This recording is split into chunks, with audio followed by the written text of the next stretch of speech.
continuando, né? E lembrando também, quem releu o capítulo, ou quem leu o capítulo da semana passada para cá e quiser destacar passagens, quiser comentar também, sinta-se à vontade, pode levantar a mão ou pode colocar no chat também. Então, continuando sobre a perfeição da generosidade, Dana Parmita, aqui são alguns trechos que eu selecionei para essa segunda parte do capítulo. Dê sem humilhar o recebedor de sua generosidade, sem condescendência, sem competitividade ou sem orgulho. Né? Se o nosso ato, suposto ato de generosidade, o suposto ato de doação, seja do que for, está contaminado por algum tipo desses kleshas, algum tipo dessas perturbações, como a generosidade, como a condescendência, a competitividade, o orgulho, então não há uma generosidade real aqui. Obviamente, você está mais querendo ter algum tipo de relação de poder sobre aquela pessoa ou sobre os outros ao redor, né? Que é projetar uma imagem de alguém que tem uma grande generosidade, uma grande compaixão, mas é somente uma máscara que você está colocando para si próprio. Então, não tem a ver com uma real motivação mahayana.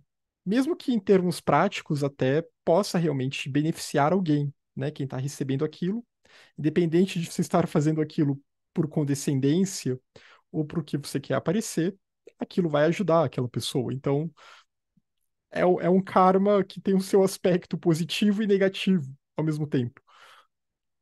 Como grande parte das nossas ações, né? Enquanto estivermos no samsara, grande parte delas beneficiam alguém ou nos beneficiam de alguma forma e causam danos aos outros. Enquanto a gente está no samsara, é impossível causar zero dano a alguém ou a algum ser. O caminho é tentar uma redução de danos a todo momento e tentar uma purificação, então, das nossas motivações. A vaidade da pessoa em pensar, por exemplo, que dá melhores ensinamentos, que usa linguagem mais eloquente para comunicá-los, ou tem um domínio mais profundo de seu significado, estraga a generosidade, assim como pensamentos sobre a grandeza ou fama que ela espera atingir. Aqui é um ponto interessante, né? Porque aqui está falando especificamente em alguém que é um professor do Dharma, ou um lama, ou alguma pessoa que transmite ensinamentos ou que fala sobre o Dharma. Então, esse cuidado, né, essa vigilância que é sempre necessária em relação à vaidade, em relação a esse senso de competitividade que pode surgir também em relação aos outros, né, de você assistir uma apresentação alheia e pensar, ah, eu faria melhor do que tal pessoa. Talvez eu seja mais eloquente do que tal pessoa. Talvez para mim seja mais fácil falar em público do que aquela outra pessoa, né? E fica sempre nessa relação de comparação e que a gente, infelizmente, vê muito mesmo, né? Em diferentes grupos, em diferentes sangas, em diferentes grupos de todo tipo que se prestam ao estudo da espiritualidade. E às vezes pode até ser verdade, né? Às vezes eu possa ter mais eloquência do que a pessoa Y. Talvez eu possa ter um domínio mais profundo de um determinado assunto do que aquela outra pessoa. Embora ela possa dominar outros assuntos mais do que eu. Mas a questão é que, mesmo assim, eu não posso ficar nesse jogo me comparando, né? O ideal é que a gente respeite o esforço de cada um. E sempre pensar que talvez eu não esteja, talvez eu me ache melhor do que aquela pessoa, mas quem está assistindo pense que aquela pessoa, na verdade, fala muito melhor do que o Bruno, e ela domina esse assunto muito melhor do que o Bruno, né? A gente tem que tomar muito cuidado com como a nossa mente ela se infla também, né? E por esse poder do klesha, da perturbação, da arrogância, a gente também acaba se achando melhor do que é, né? Porque a arrogância é obviamente isso. E quando vai se comparar com os outros, ninguém está aos nossos pés. Mas para todo o resto das pessoas, aquela outra pessoa está sendo muito melhor do que a gente. Está fazendo uma apresentação melhor do que a gente, talvez passe os ensinamentos melhor do que a gente e tudo mais. Então, não vale a pena ficar nesse tipo de comparação. Isso é sempre o jogo de avidya, né? É sempre o jogo desse eu ilusório que quer se colocar como centro de tudo. E é claro que também tem uma inveja também que muitas vezes entra aí, né? Quando a pessoa fica viciada nesses processos de ser o centro das atenções. E sempre tem uma certa inveja que aparece quando talvez o holofote vá para outra pessoa. Isso acontece em qualquer tipo de ambiente, né? Pode acontecer num centro do Dharma, num lugar em que o Dharma é ensinado, pode acontecer num contexto de trabalho, por exemplo, né? Um colega de trabalho de repente começa a ter mais destaque do que o outro. Pode acontecer numa família, pode acontecer num grupo de amigos também. Uma pessoa dentro daquele grupo começa a se destacar mais do que outra por algum motivo. E aquelas que não estão se destacando, então, elas começam a botar defeito, elas começam a pensar, mas se fosse eu faria diferente, né? E a Irenice aqui comenta, e também pode-se promover estudos com a motivação de um grande número de visualizações. Sim, exatamente, né? Ou pior, né, com a motivação de ganhar dinheiro com isso, né, de ter lucro com isso, de ter algum tipo de retorno, né, qualquer tipo de retorno aqui de modo geral. Isso é apego, e com apego não há dana, não há generosidade. Porque para que uma paramita seja uma paramita, uma perfeição seja uma perfeição, como a própria palavra em português já diz, não pode haver nenhum tipo de contaminação. Só é perfeito quem não está mais perturbado, quem não está mais sob o poder dos kleshas.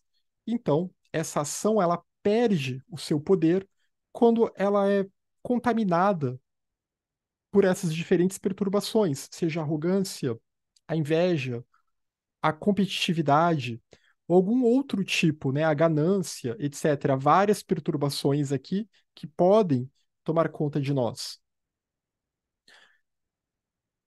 Então, por isso também que a gente tem sempre que fazer uma revisão dos nossos motivos. A gente tem sempre que ter uma vigilância mental muito forte e tem sempre que tomar o devido cuidado, né? Por que que estamos falando desses assuntos, né? Por que que estamos divulgando esses assuntos? Qual é o propósito?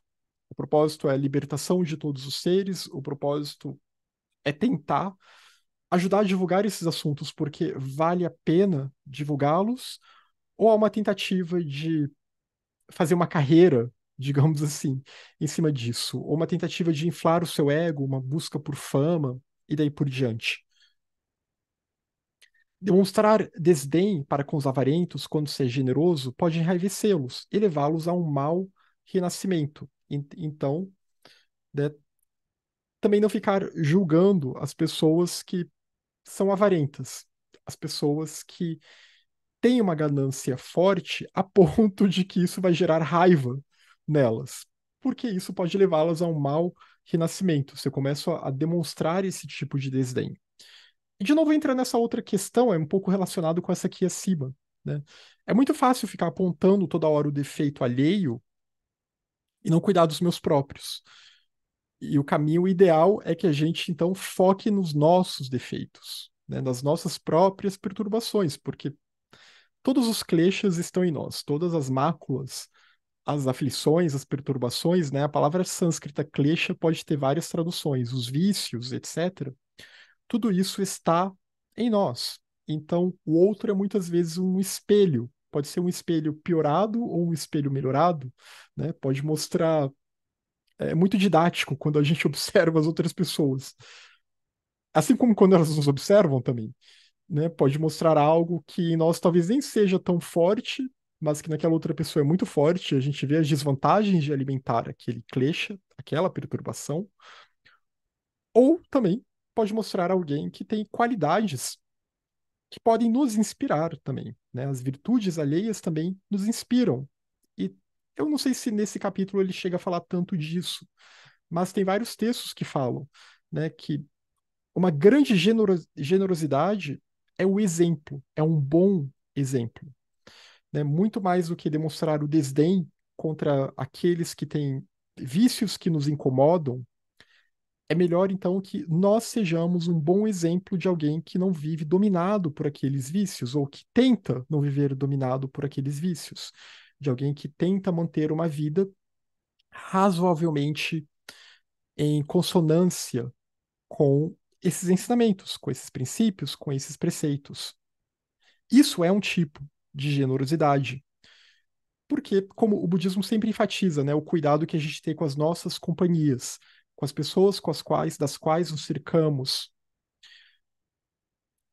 porque a gente aprende muito pelo exemplo, né? E a gente vai lidando muito e construindo muito da nossa identidade, já que o eu ele é uma construção a partir de relações interdependentes, né? A partir de uma inter-relação, nós vamos construindo esse nosso senso de eu e reforçando determinadas tendências que já vêm do passado, etc., a partir das nossas relações. Então, se nós tentarmos cultivar boas relações com os outros, por meio de ser um bom exemplo, isso já ajuda bastante a outra pessoa também. A Irenice até comentou, né, que fala realmente, de fato o livro ele fala disso, né? Um bom exemplo é um tipo de generosidade também, porque a gente está projetando, né, um modo de vida para outra pessoa. E aqui, é claro, ele está falando um exemplo sincero, não alguém que dissimula, porque aí tem o outro problema, uma pessoa que dissimula, uma pessoa que é hipócrita, uma pessoa que prega uma coisa, mas faz outra completamente e não se importa, essa pessoa ela está destruindo o bom exemplo, né? Essa pessoa ela está mostrando que, então tanto faz, né? Você pode falar disso na teoria, mas não tentar praticar.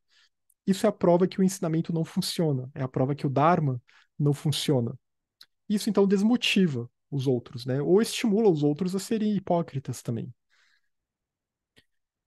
Rejubile-se com o ato de dar e supere a relutância e a aversão quando a sua generosidade é requerida. Então, se rejubilar com o ato de dar e superar uma possível relutância, uma possível aversão quando é necessário agir com generosidade, né? Quando pode haver algum bloqueio por algum motivo. E quando é necessário que sejamos generosos, seja lá em que nível, né? No nível material, no nível, sei lá, psicológico, ou em qualquer outro nível, ou no nível espiritual, que seja. Esse slide a gente já tinha visto, né? Mas a gente viu um pouco na pressa na última vez, então foi até bom para dar uma passada nova por ele. Algum comentário até aqui do que vocês leram do livro? Alguma reflexão que vocês gostariam de acrescentar em relação a esses trechos ou a outros trechos do livro que nós vimos? Se não, a gente pode continuar aqui, nesse próximo slide, né? Não gostamos de dar nada aos que nos desagradam e até nos sentimos irritados quando alguém é generoso com eles. Isso também nós vemos muito nos textos quando vão falar de generosidade, né? É muito fácil a gente dar algo para alguém de quem gostamos, né? Já é muito mais difícil a gente estar disposto a ser generoso com uma pessoa que nos é desagradável. E não gostamos, inclusive, quando vemos essa pessoa numa boa posição. Aí vem de novo o klesha da aversão, que tem a ver com o klesha secundário, né, a perturbação secundária da inveja. Então, não gostamos de dar nada aos que nos desagradam e nos sentimos irritados quando alguém é generoso com eles, né? Nós pensamos que essa pessoa não é merecedora, ou por um motivo de inveja, ou de raiva, de algum tipo de ressentimento que há em relação àquela outra pessoa, né? E isso também é um tipo de comportamento que precisa ser corrigido, né? Porque a verdadeira generosidade é se alegrar quando os outros, de alguma forma, obtêm algum tipo de benefício na vida deles também, né? Um benefício aqui que eu falo em termos de algo que vai genuinamente ajudá-los, seja um ensinamento ou alguma outra coisa, né? Dentro, claro, de uma perspectiva da ética do Dharma. Dar prata esperando ganhar ouro, pensando na riqueza futura que a generosidade material pode trazer, esperando tornar-se um grande erudito porque se dá ensinamento, ou ser poderoso porque se dá proteção, torna a generosidade um empreendimento comercial. Então, novamente, achar que de alguma forma nós vamos obter algo em troca. Isso complementa bastante algo que às vezes as pessoas acham estranho no ensinamento budista, né? Porque os textos sempre deixam muito claro que praticar generosidade vai sim trazer mérito kármico, como a prática de todas as virtudes. Também vai trazer mérito kármico. Mas, ao mesmo tempo, eu não posso ficar esperando algo em troca enquanto eu pratico essa ação, porque senão não é generosidade real. E primeiro porque eu não controlo qual vai ser esse mérito, eu não controlo o que que o karma vai trazer como consequência. Da mesma forma em relação às nossas más ações, né? A lei do karma ela é muito complexa. Não é porque eu matei uma pessoa que vai vir outra pessoa e vai me matar. O karma ele não funciona dessa forma tão simples assim. Eu posso ter cometido um homicídio numa vida anterior, e aí nessa vida, minha vida vai ser curta por causa disso. Ou eu vou ter algum tipo de problema de saúde grave, né? Eu posso ter cometido qualquer outro tipo de ação maléfica numa vida anterior, e não é que eu vou sofrer essa mesma ação de alguém. Pode vir uma doença, pode vir algum outro tipo de consequência. A gente não tem como prever de forma objetiva, né, como virá essa consequência kármica. Então, mesmo que eu dê prata para alguém, né, mesmo que eu doe muito dinheiro para alguém, não adianta eu esperar que eu vou ganhar o quádruplo em troca, né? Não é porque eu estou doando meu tempo, ou doando dinheiro, ou doando sei lá o que para os outros, que eu vou ganhar na Mega Sena. Então, é um tipo de expectativa que primeiro só vai causar decepção. Até porque essa pessoa que quer ganhar ouro, obviamente ela não está esperando ouro para a próxima vida, né? Ela quer o ouro agora, nesta vida. E nem na próxima vida vai haver garantia de que ela vai ganhar ouro. Talvez ela esteja cercada de pessoas amigáveis. Talvez essa seja a grande recompensa, né, para alguém que doou muitos recursos materiais ao longo da sua vida e ajudou muita gente. Talvez uma vida futura ela vá ser ajudada, mas não necessariamente ela vai ter muitos recursos materiais, né? Porque essa questão de riqueza e pobreza, ela é muito relativa. Então, dar prata esperando ganhar ouro ou pensar na riqueza futura, isso vira comércio, e esse tipo de motivação envenena a prática da generosidade e é uma expectativa irrealista que no longo prazo só vai causar decepção, no médio e longo prazo só vai decepcionar essa pessoa. O Aryadeva, no seu texto, né, intitulado Ações Contemplativas, Ações Yógicas de um Bodhisattva, Aryadeva ele atuou bastante com Nagarjuna, lá no século II, na escola Madhyamika, lá na Índia.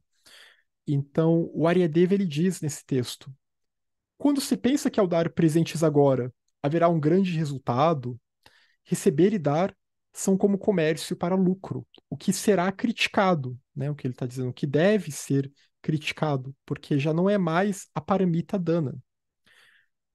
Porque o que que é uma paramita? O que que é uma perfeição? Todas essas perfeições elas podem ser distorcidas, né? Se a motivação em relação a cada uma das seis estiver distorcida. Porque qual é a motivação esperada aqui? Claro, é primeiro não ficar desejando frutos dessa ação, né? Não achar que porque eu estou doando algo, eu mereço uma outra coisa em troca, né? Eu mereço que o universo me dê uma outra coisa. Como a gente vê em muitas, digamos assim, ideologias pseudo-espiritualistas que a gente vê por aí, nessas autoajudas que a gente vê por aí, né? Que quanto mais você dá, mais você vai ter em abundância. De um ponto de vista budista, isso até faria sentido, no sentido de que mais você beneficia outros seres, somos todos interdependentes. Quanto mais se beneficia outros seres, é claro que mais você vai se alegrar com isso. Se você tiver uma meta clara, se você tiver uma meta de pensar que esses seres que eu beneficio, eu estou auxiliando-os num processo de libertação do samsara. Se essa for a meta, ok, esse tipo de pensamento. Mas se for apenas no sentido de que eu quero uma abundância espiritual, isso não é uma reta motivação. Isso não é dana de verdade. Isso não é generosidade de verdade. A motivação real, né, que é o que constitui, o que configura a generosidade no contexto budista como uma perfeição, é a motivação de libertar os seres do samsara. É a motivação ligada ao voto do Bodhisattva, ao voto Mahayana. Essa é a dana real. Mesmo que você nem esteja dando um ensinamento do Dharma, você está dando comida para alguém que passa fome. Mas para que essa pessoa possa ter condições de vida para se libertar do samsara, para ter acesso aos ensinamentos e tudo mais, primeiro ela tem que ter as suas necessidades mais básicas cuidadas, né? Ela não pode estar passando fome, ela não pode estar sofrendo de uma doença muito grave, né? Que talvez a impeça de, de usar a mente, realmente, né? A impeça de prestar atenção no ensinamento, de ouvir o ensinamento. Então, mesmo que essa pessoa agora ela não possa receber um ensinamento, um livro, talvez não seja adequado, talvez ela não queira, talvez a mente dela nem esteja aberta ao Dharma, ainda assim, qualquer tipo de dana que seja, incluindo dar um pote de manteiga que seja para alguém, tem que ser com esse pensamento, tem que ser com uma bodhicitta guiando essa ação, né? Com uma mente altruísta guiando essa, essa ação, pensando que qualquer benefício mínimo pode ajudar aquela pessoa a diminuir o seu sofrimento e a no futuro, quem sabe, se ela quiser, ela pode buscar se aproximar do Dharma também.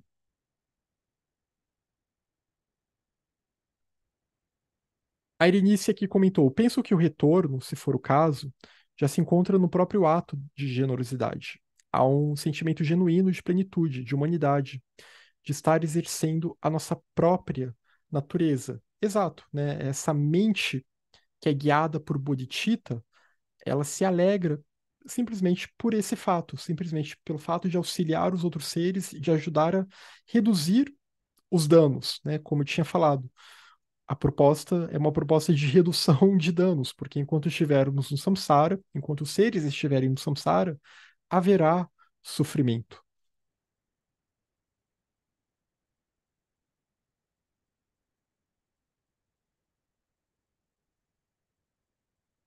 No entanto, permanece o fato de que qualquer semente kármica semeada crescerá e proliferará se permanecer intacta. Então, é claro, eu não vou esperar ouro porque eu doei prata, né? Se eu doei R$ 1 para uma instituição, eu não vou achar que eu mereço ganhar na Mega Sena por isso.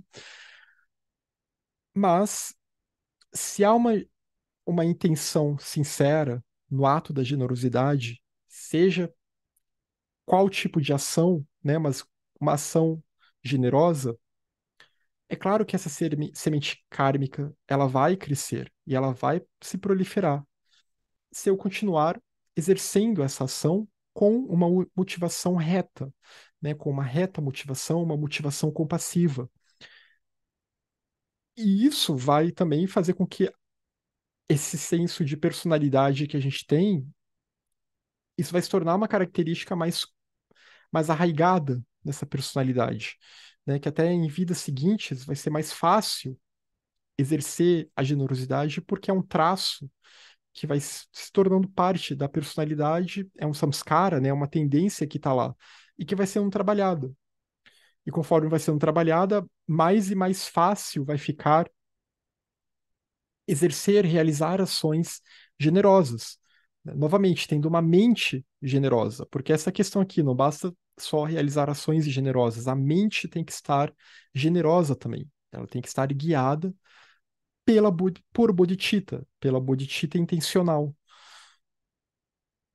E isso mostra um engajamento com o bodhicitta, né? Um engajamento com essa busca pelo despertar, e esse compromisso com o voto do Bodhisattva. Há três pensamentos a cultivar quando algo nos é solicitado. Então, né, se algo nos é solicitado, temos que cultivar esses três tipos de pensamento, ou somos aconselhados a cultivar esses três tipos de pensamento. O primeiro ponto, que se trata de uma oportunidade maravilhosa para aperfeiçoar a generosidade que conduz à iluminação. Né? Pensar que é um exercício mental poder ajudar. Né? Principalmente se a gente puder praticar a generosidade, praticar dana, pensando no vazio, pensando em Shunya, pensando que eu e os fenômenos somos vazios de existência inerente, pensando então nessa interdependência, pensando que diminuir o sofrimento de um ajuda a diminuir o sofrimento de todos, inclusive o nosso próprio sofrimento. O segundo ponto, que os ensinamentos, as coisas ou a proteção que outros requisitam, de fato, já lhes pertencem, pois como praticantes do Mahayana, como praticantes do grande veículo, ou o veículo universal, né, o veículo que abarca todos os seres, prometemos-lhes tudo o que possuímos, e eles estão meramente reivindicando o que já é deles. Então aqui é uma mentalidade bem bodhisattvica, né? É bem bodhicitta, aqui é bem Mahayana essa mentalidade. Pensar então que o que os outros os requisitam já é deles, porque nós já prometemos tudo para eles, porque o voto do Bodhisattva é isso. Nós vimos isso, né, já em outros textos e nesse livro também, né? O voto do Bodhisattva e a dana relacionada a esse voto, né, dana, generosidade no contexto Mahayana, ela inclui dar o seu corpo para os outros seres, né, no sentido de se colocar a serviço dos outros seres. A pessoa que faz o pedido é o nosso professor de generosidade. Então, ver essa pessoa que nos pede algo como um professor de generosidade, né? Essa pessoa que precisa de ajuda. Porque é uma forma de aprendermos mais conforme mais a gente pratica essa perfeição, essa paramita.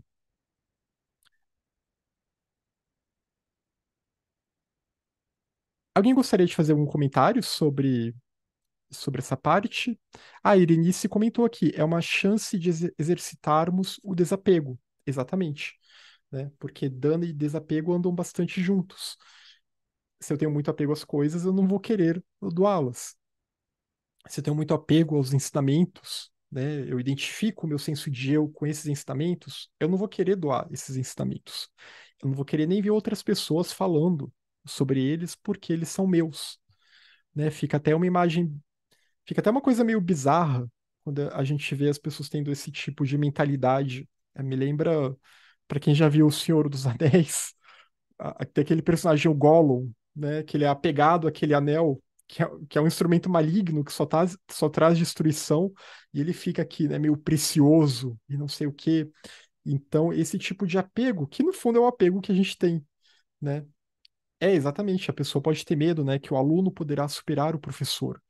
Mas um guru autêntico, né, ele espera isso, ele espera que em algum momento o aluno possa chegar no mesmo patamar do guru, né, e até superá-lo. E tá tudo bem, o Buda teve os seus gurus e ele superou esses gurus, porque ele se tornou um Buda, ele se tornou um plenamente desperto. E tenho certeza que nenhum daqueles gurus dele, né, que o instruíram na vida Siddhartha Gautama, tenho certeza que nenhum deles se sentiu mal quando o viu alcançando um estado ainda mais profundo do que o que eles já tinham alcançado. E agora iam aprender com ele também.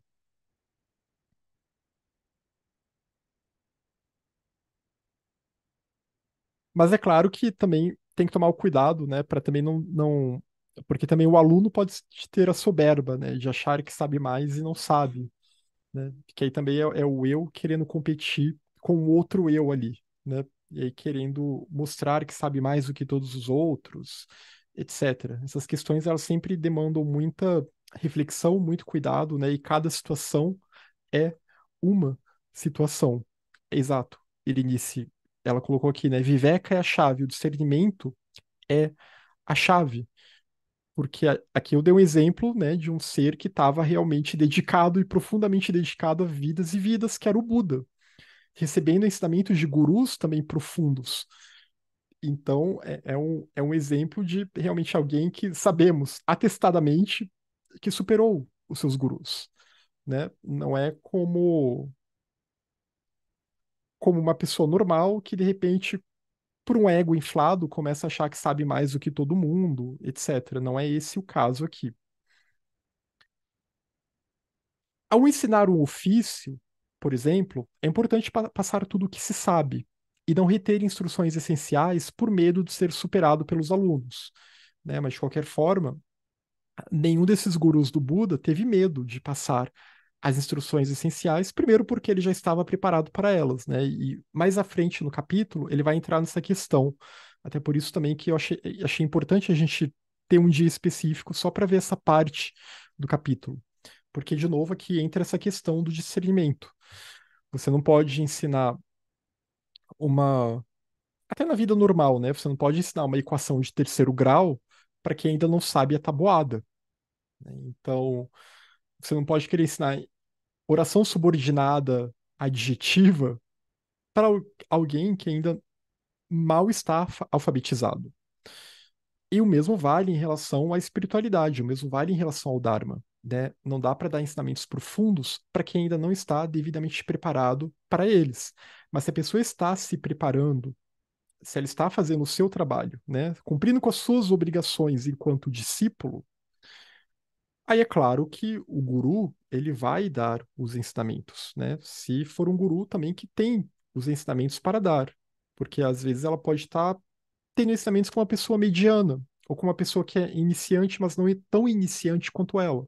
E é claro que sempre haverá limites, mas o ideal é que a pessoa se dedicando, é que aquele professor, aquele guru, ele vai dar então tudo o que ele sabe para aquela pessoa, conforme ela vai ficando pronta para se aprofundar em cada degrau, né, em cada grau do ensinamento. O caminho ele é gradual e graduado.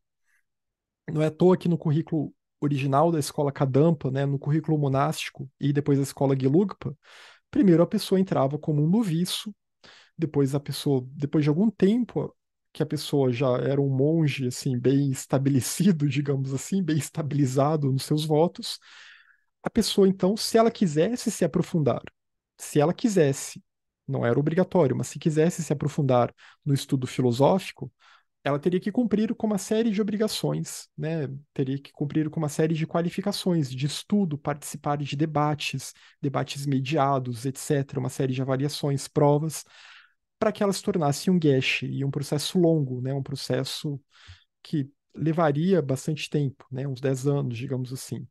E para virar um lama também, né? A pessoa ela teria que ter um estudo avançado da filosofia do Mahayana e também do Tantra.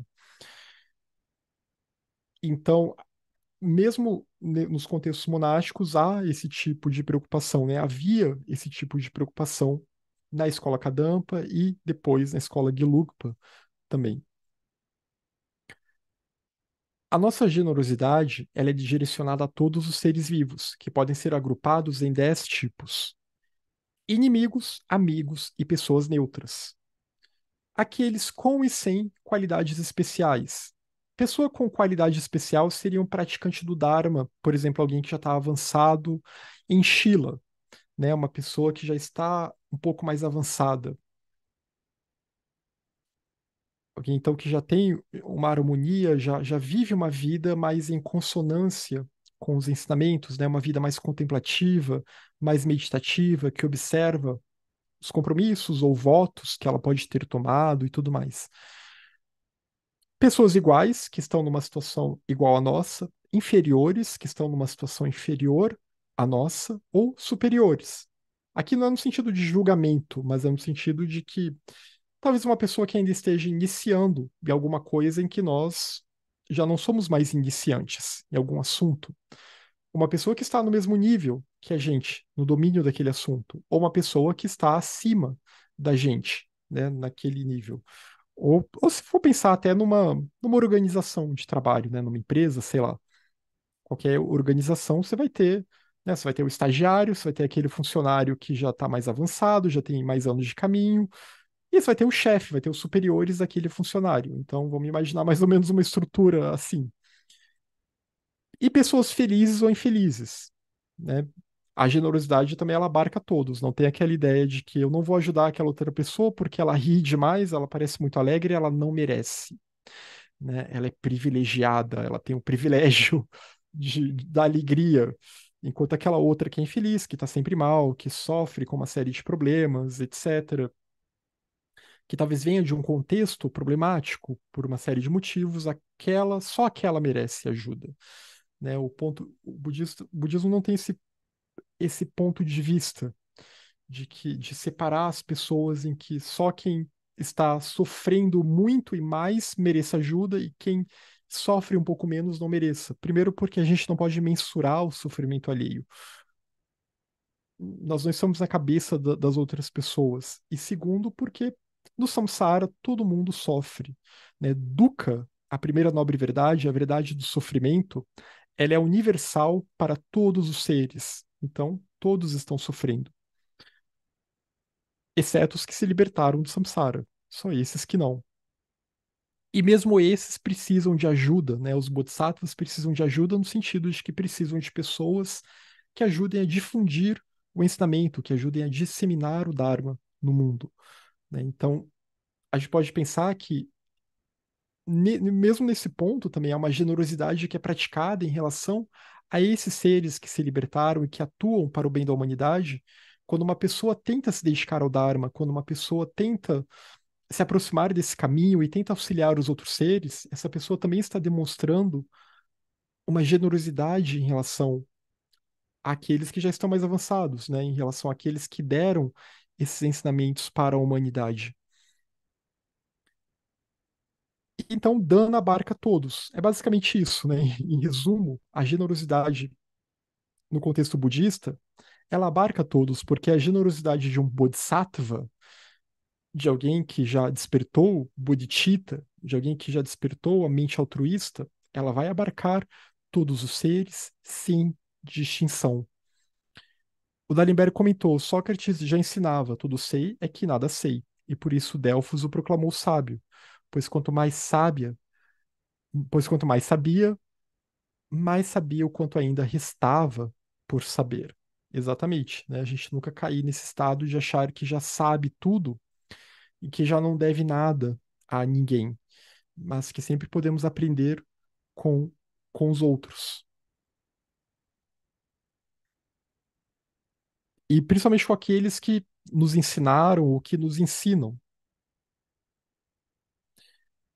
Nunca menospreze, zombe, denigra com insinuações ou intimide o recebedor do seu presente, né? Então, nunca menosprezar ou zombar aquela pessoa que recebeu algo que você doou, que você deu, né? Porque senão aqui também, de novo, não temos generosidade, a gente tem só uma falsidade aqui, né? Tem só uma dissimulação.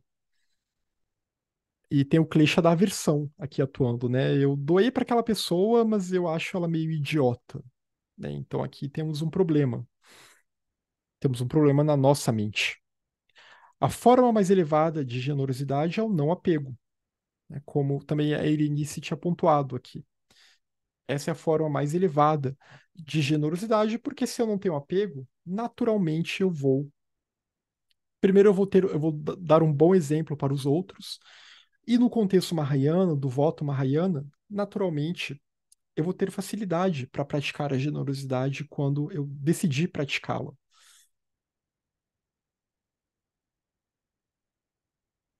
Avareza, ganância e possessividade são aspectos do apego que distorcem os objetos aos quais se aderem, né? Os objetos e não os abjetos. Avareza e ganância são coisas abjetas, né?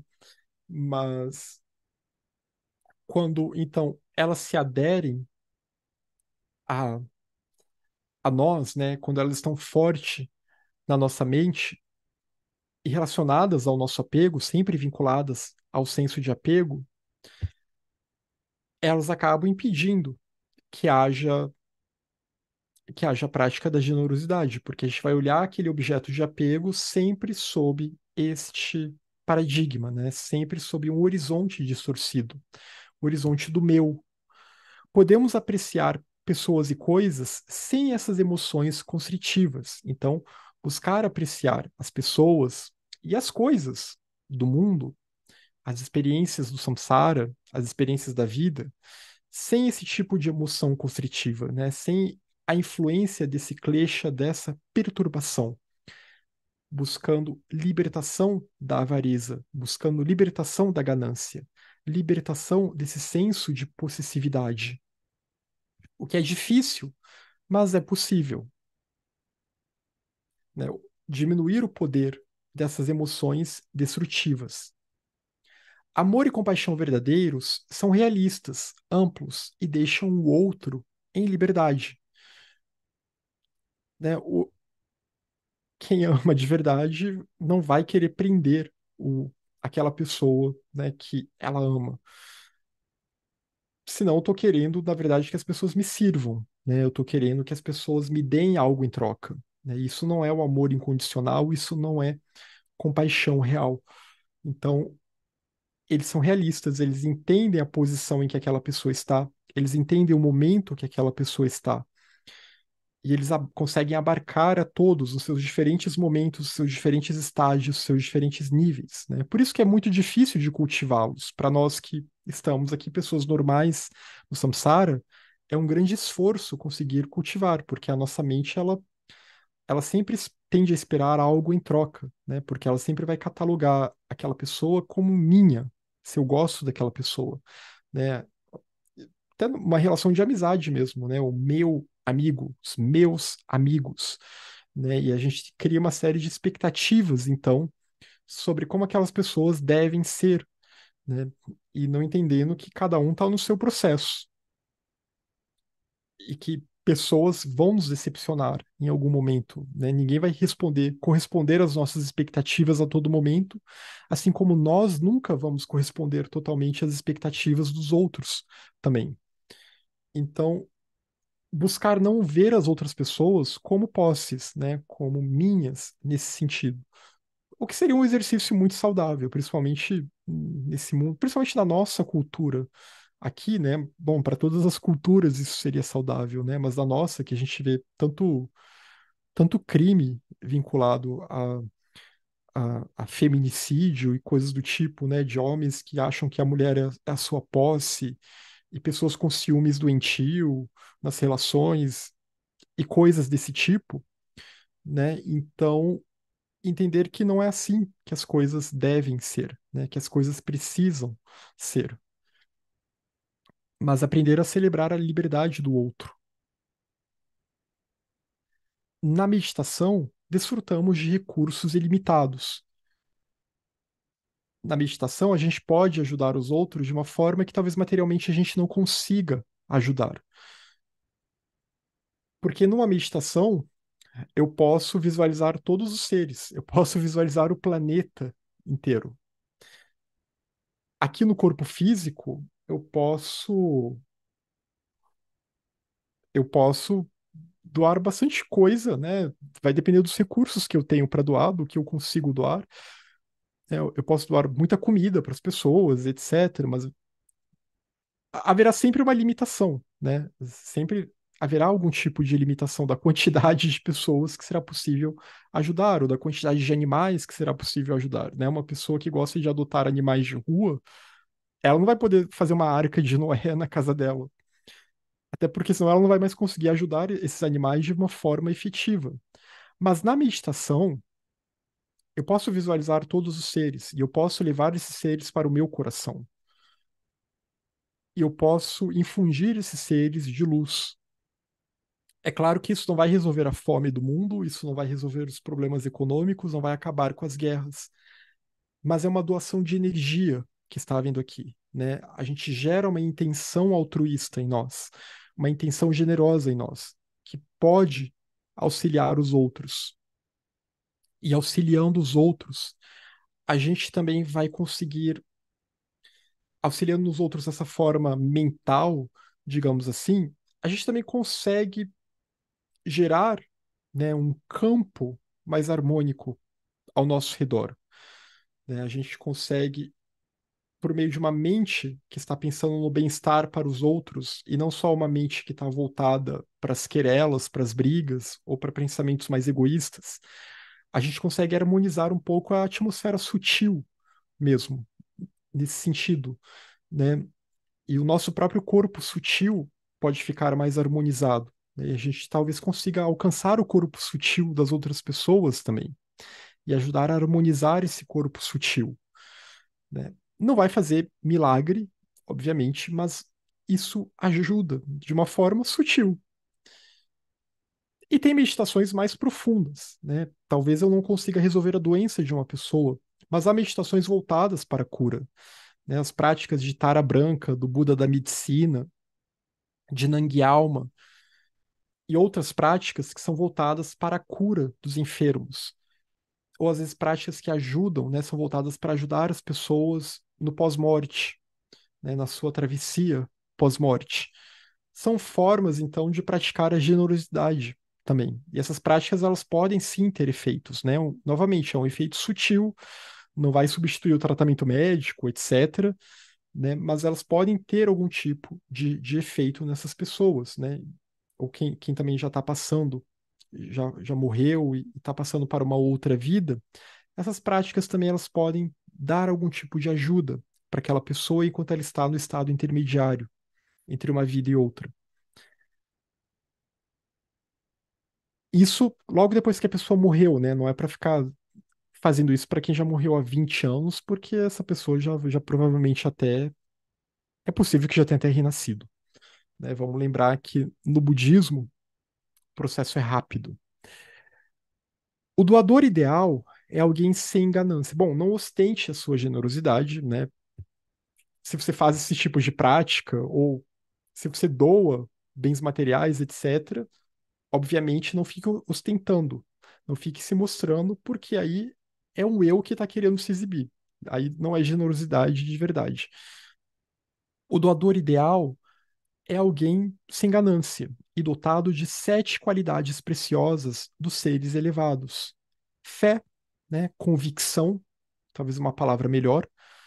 É uma pessoa que tem convicção do Dharma e que ela entende que é uma ação que vale a pena ser praticada porque é uma ação que vale a pena por si só, né? Vale a pena ser generoso simplesmente porque a generosidade ela vai sempre render bons frutos para os outros seres, né? Para aqueles que são os receptores da nossa generosidade. Disciplina ética ou harmonia, né? Shila. Shila é necessário para esse doador ideal.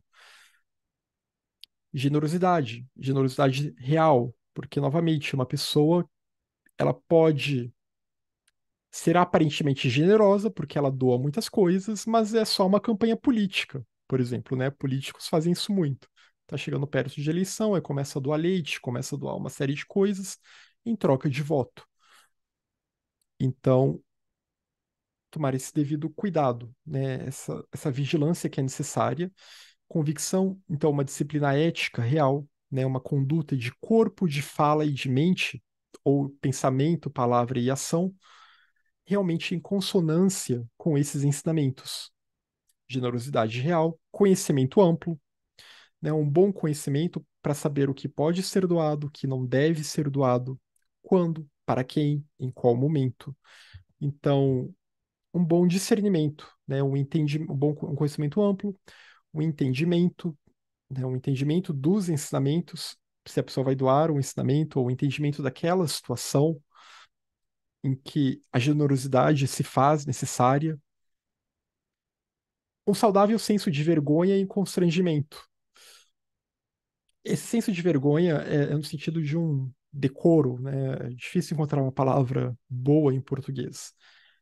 É uma humildade, né? Ter uma certa humildade, é, justamente para se contrapor àquela ostentação, para você não se comportar que nem um pavão enquanto está praticando a generosidade, né? Mostrar como você é generoso, como se você fosse um político mesmo em campanha. Então, ter esse senso de vergonha, esse senso de constrangimento, né? Esse senso de tentar mostrar o seu eu o mínimo possível, né, de esconder o seu eu enquanto você executa essa essa ação, né, colocar o foco nos outros que estão sendo beneficiados e não permitir que você se torne o centro das atenções. A melhor motivação para dar, para doar, é a intenção altruísta, é bodhicitta. Essa é a melhor motivação, essa é a motivação superior. E no contexto budista, para que generosidade seja uma perfeição, para que dana seja uma paramita, é necessário estar guiado por essa motivação. É necessário estar guiado por bodhicitta, pela mente altruísta. O D'Alembert comentou: para além de não menosprezar o recebedor do nosso presente, achei muito interessante a mensagem do livro para estarmos preparados e não nos incomodarmos, até mesmo para a indiferença ou até mesmo ofensa do recebedor do presente para conosco. Estar preparado também para esse tipo de reação. Achei bem rica essa essa orientação. É, e realmente é uma orientação bem rica mesmo, né? Porque é isso, se a gente não pode esperar que o outro nos dê algo em troca, a gente tem que estar preparado para qualquer tipo de reação mesmo na prática da generosidade. Então, tem que saber que nem tudo que for doado se traduzirá como um apreço pelo nosso eu, né? Aquela outra pessoa vai começar a nos apreciar. Digamos que você ajudou um inimigo num momento difícil da sua vida, né? O inimigo está num momento difícil, você vai lá e ajuda aquela pessoa. Mas não necessariamente isso vai resolver os conflitos com aquela pessoa. Pode até resolver temporariamente, mas às vezes pode ter tanto conflito ali, né? Conflitos que vêm de anos, coisas mal resolvidas de muitos anos com aquela pessoa, ou situações que ficaram muito pesadas naquelas mentes, que logo depois os conflitos retornam. Mas mesmo assim, a gente não pode se arrepender de ter ajudado aquela pessoa naquele momento, né? Porque valeu a pena, porque ajudou aquela pessoa na sua vida, né? E a questão aqui é sempre ajudar que a vida prospere, né? Valorizar a vida. Isso faz parte da paramita da generosidade e que tá ligado de certa forma com a ideia de ahimsa, né? Que a gente vê no jainismo, vê em outras escolas indianas e vê no budismo também.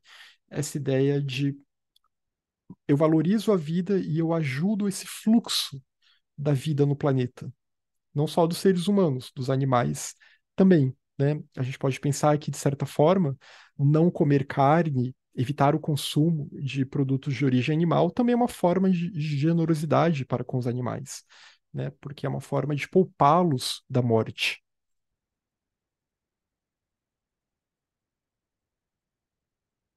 O Jaime comentou: a ajuda proveniente de uma mente genuinamente altruísta por intenção será sutil no primeiro momento. Porém, se muitas mentes passam a operar dessa forma, a humanidade começa a elevar o seu padrão mental. Isso por si só trará um mundo melhor, exatamente, né?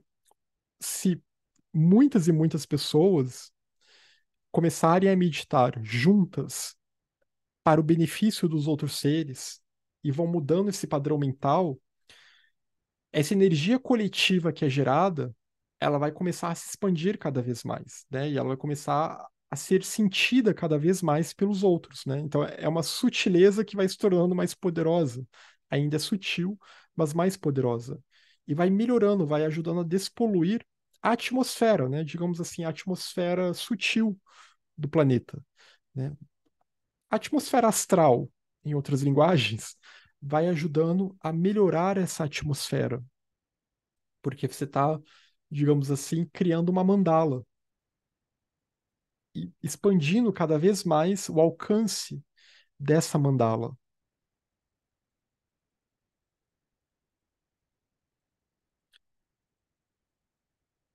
Os nossos estados mentais, querendo ou não, eles influenciam, né? Eles, de alguma forma, numa influência sutil, né? Eles influenciam o mundo. Então, é importante a gente também tentar ter estados mentais mais tranquilos para não influenciar de uma forma tão destrutiva assim, até porque né, a gente vai ver que os nossos pensamentos eles são vivos nesse sentido, né? O budismo tibetano nos fala muito das tupas, que são justamente esses pensamentos que ganham vida. E, é bem nesse sentido, assim como em filosofias esotéricas, né, se fala das formas pensamento. Se a gente tentar gerar formas com o nosso pensamento que sejam menos deletérias, menos destrutivas, menos perturbadas, a gente já ajuda um pouco o mundo, né? A gente está fazendo a nossa parte. E não está alimentando os kleshas alheios também, né? Não está ajudando a alimentar as perturbações alheias. Não há necessidade de dar se o pedido for feito apenas para testar ou nos explorar. Então aqui já vai entrar em alguns pontos que eu acho importantes sobre e quando não devemos ser generosos. Há momentos em que realmente é melhor não ser generoso, né, para o bem do outro, né? Até é um ato de generosidade para com o outro não ser generoso. Por exemplo, se alguma pessoa está com uma má intenção, se ela quer nos testar ou se ela quer nos explorar, né? Se ela tem aquela intenção de nos usar, né? De nos parasitar. Se for feito por uma pessoa doida, né? Uma pessoa louca está pedindo acesso a um ensinamento. Você sabe que aquele ensinamento só vai aumentar a perturbação daquela pessoa. Então você não vai doar o ensinamento para aquela pessoa. Se você sentir que a pessoa simplesmente tem a intenção de usar a informação para propósitos comerciais ou fama pessoal. Ela vai ler esses assuntos, vai estudar, e depois ela pega aquilo e vai tentar ganhar dinheiro em cima daquilo e ainda vai fingir que aquilo é dela. Isso me contaram uma vez, uma pessoa que eu conheci num evento que eu fui em outra cidade, né, anos atrás, e essa pessoa ela frequentava um centro budista naquela cidade, que era coordenado por uma monja. E essa pessoa ela disse que ela conhecia pessoas que frequentavam aquele centro, que ouviam os ensinamentos que a monja transmitia, e depois aquelas pessoas iam para o YouTube, para o Instagram, né? E que eram pessoas que eram coaches. E então elas tentavam ganhar dinheiro em cima disso. Elas pegavam aqueles ensinamentos, elas só tiravam a roupagem budista, mas falavam a mesma coisa, né? Parafraseavam a monja e como se fosse um ensinamento delas próprias, né, sem dar o devido crédito à monja ou aos autores, né, aos lamas que a monja citava, Tsongkhapa, Atisha, né, personagens bons e importantes do budismo, né, que seria muito bom sempre divulgá-los. Não, essas pessoas simplesmente pegavam o ensinamento e mastigavam e trituravam, faziam uma versão mais autoajuda daquilo, né, essa autoajuda comum, e ganhavam dinheiro em cima disso. Então, é esse problema, né? Quando algo é doado para alguém que, na verdade, é um ensinamento, aqui no caso, uma informação, para alguém que, na verdade, está imbuído de más intenções ou que quer usar, quer lucrar com aquilo, né? No caso do Dharma, especificamente, isso não é muito legal porque os textos budistas são bem inequívocos quando dizem, né, que o Dharma não é um objeto de comércio, né? Nós nunca devemos vender o Dharma e ninguém nunca deve buscar lucrar em cima do Dharma.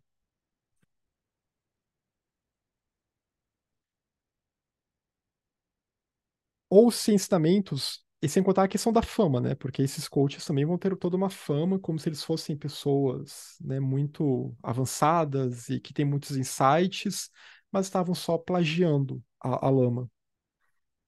Ou se ensinamentos profundos e secretos forem requisitados por alguém que não está preparado para eles. E aqui, de novo, entra aquela questão que eu já tinha mencionado antes. Se a pessoa não está preparada para determinados ensinamentos, se é um ensinamento que envolve transmissão oral, se é um ensinamento que envolve determinados votos e a observância de determinados votos, se é um ensinamento esotérico, então isso não pode ser doado assim a torto e a direito. Isso não pode ser banalizado. O Tantra não pode ser banalizado.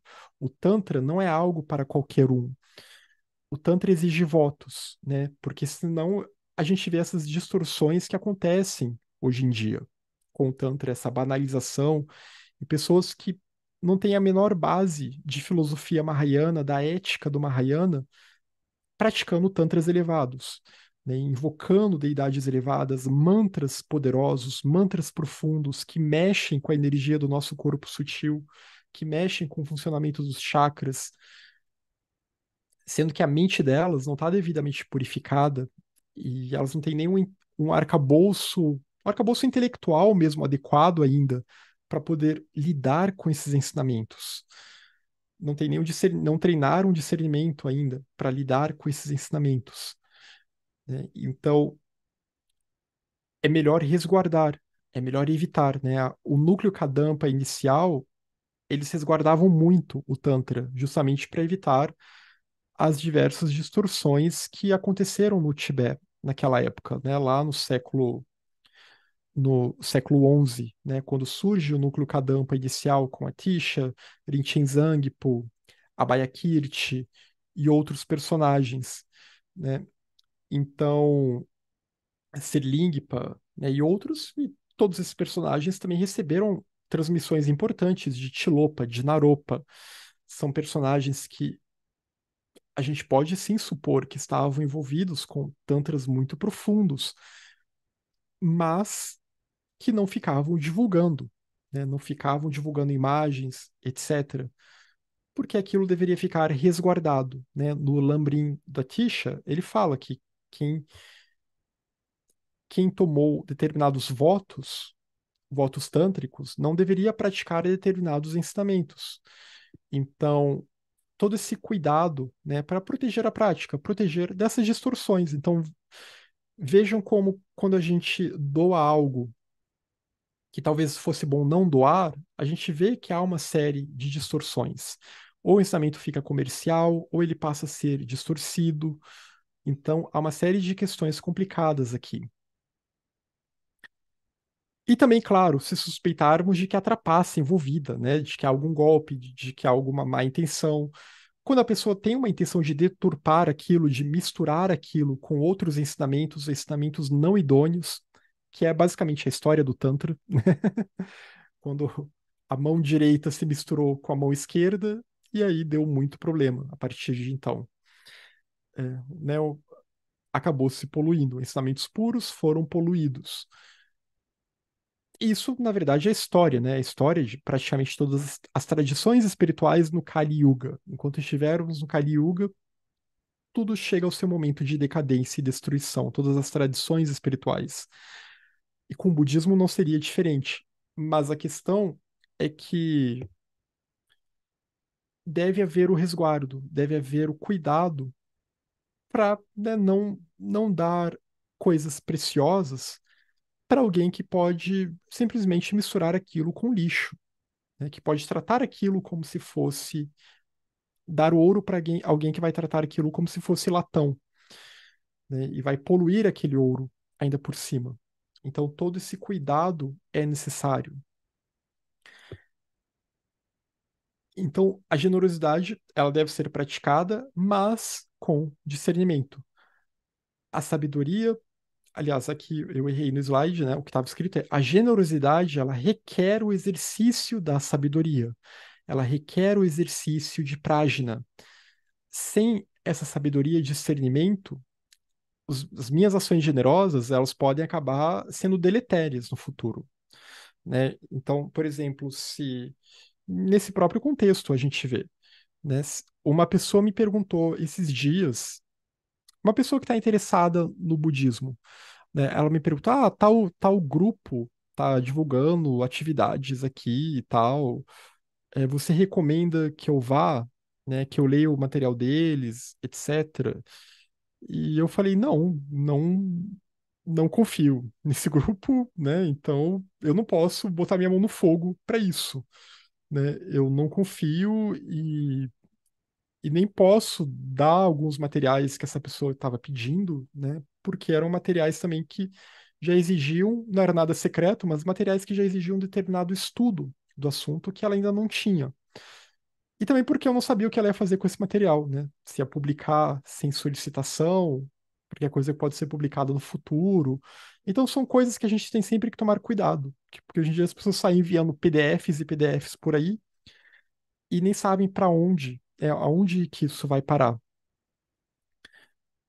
Então é necessário ter esse tipo de discernimento, de saber que, por mais que o voto do Bodhisattva ele implique, né, em auxiliar todos os seres, em tentar, né, difundir o Dharma no mundo para o benefício dos outros seres.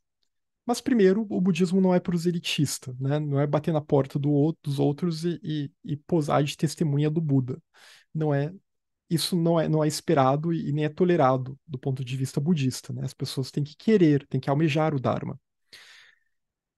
E aí sim, né, divulgar para ver se há aqueles que querem, se aqueles que querem se aproximam. Aí sim, tudo bem, mas não tentar forçar nada. E o segundo ponto é que se a pessoa se a pessoa não está minimamente preparada, se a pessoa pode até ter algum tipo de interesse, mas ela está misturando com várias outras coisas e depois ela vai acabar distorcendo aquele ensinamento, é melhor se calar, então. É melhor não divulgar certas coisas para certas pessoas.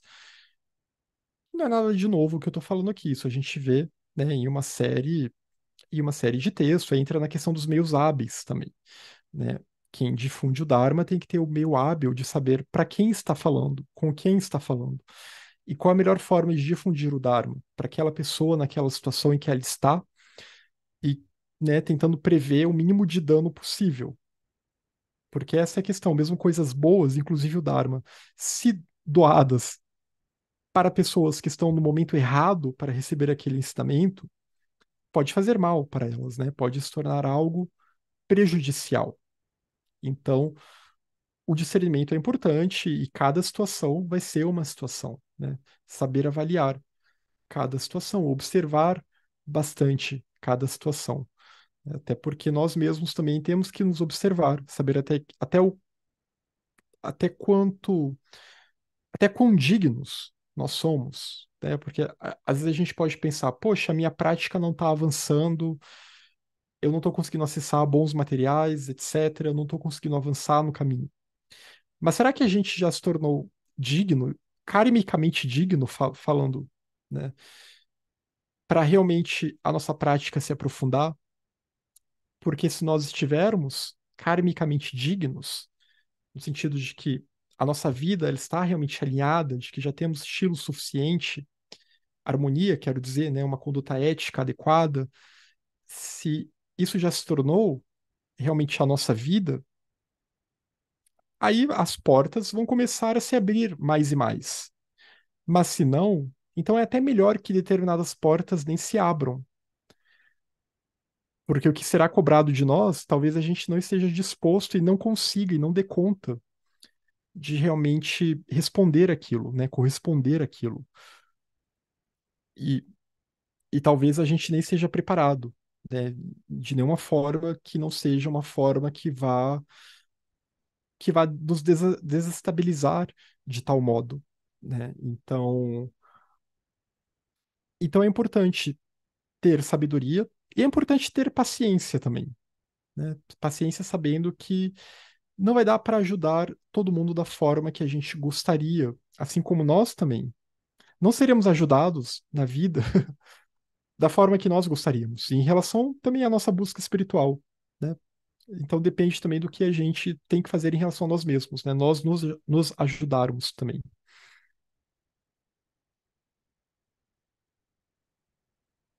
Acho que tem mais algum comentário? Ah, sim. A Silvana comentou.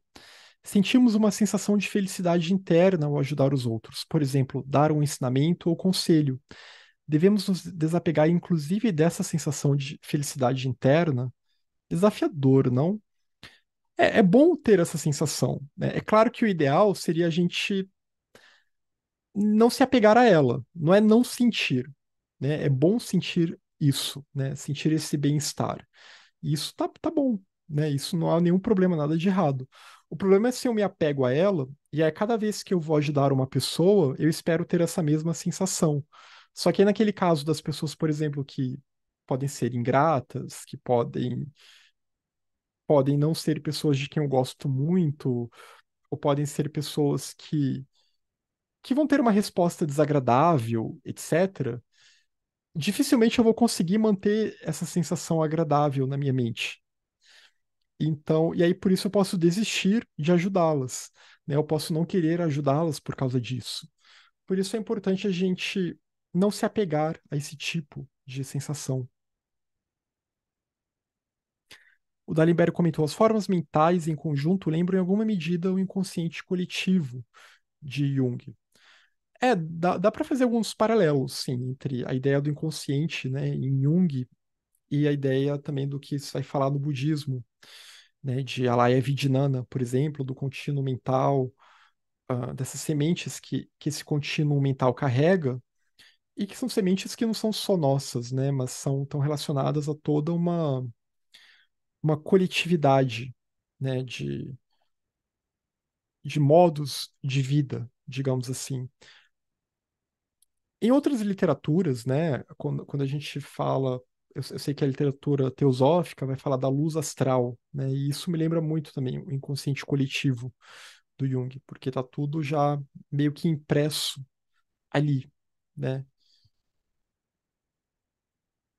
Mas o budismo não vai falar explicitamente nessas ideias, né? O budismo está mais preocupado com o nosso dia a dia aqui de sofrimento, né? Vai por uma via mais existencial, né? Então, como que a gente corrige essa nossa relação com os fenômenos, a nossa relação com o mundo e a nossa relação com a nossa própria mente, para que a gente não fique tão à mercê dessas perturbações que nos afligem e possa se tornar assim mais útil para os outros seres. A Ana comentou: o texto abrange todas as formas de dana sem deixar nada fora. Exatamente. A Irenice comentou: pode-se também não valorizar o ensinamento recebido. Nesse caso, é melhor não dar. Sim, né? Porque às vezes a pessoa pode tratar aquilo como ela trataria qualquer informação, né? Qualquer coisa que chega no Zap. E aí, se não há esse tipo de valorização, quer dizer que a pessoa não está disposta a ouvir. Lembra lá do Lambrin Chemodo de São Capá. Ouvir é o primeiro passo. Se ela não está disposta a ouvir, então não tem por que ficar falando com as paredes. O Darimberg comentou: esse caso das pessoas que se prestaram a lucrar com as lições budistas, lucrar com o Dharma, parece um exemplo claro da necessidade de atuação do karma, como mostra a perfeição da natureza. O karma, ninguém escapa da lei do karma. A Irenice comentou: acho que é não se demorar com esse sentimento na mente. Isso evita o apego, ao meu ver. Ah, sim, complementando a Silvana, né? Sim, não se demorar. Então, como eu falei, não é ruim ter esse sentimento bom, muito pelo contrário, né? É muito bom. A ideia é que os seres sejam felizes e todos tenham sentimentos bons, todos tenham sukha, alegria, bem-aventurança, e não dukkha, sofrimento e insatisfação. Mas a gente não pode se apegar, né? Porque no samsara tudo é impermanente e vai ter situações em que seremos chamados a sermos generosos e não teremos essa sensação boa, porque serão situações difíceis da vida, né? Então, por isso que é bom sentir isso, se sentir bem, mas também não se demorar, né? Não se apegar e ter aquela expectativa de que eu sempre vou ter essa boa sensação, né? Assim como na prática da meditação também, tem meditações que fluem muito bem, que a gente tem uma sensação muito boa, mas tem outras meditações que não teremos essa sensação, né? Dias que pode ser um pouquinho mais difícil de meditar, etc. E mesmo assim a gente tem que insistir, a gente tem que sentar, meditar, respirar, focar no mantra, né? Ou no objeto de meditação que a gente escolheu para aquele dia, né? E não se deixar abater, né? Não ficar naquela expectativa de que hoje eu vou ter aquela mesma boa sensação que eu tive ontem, porque acaba atrapalhando a prática.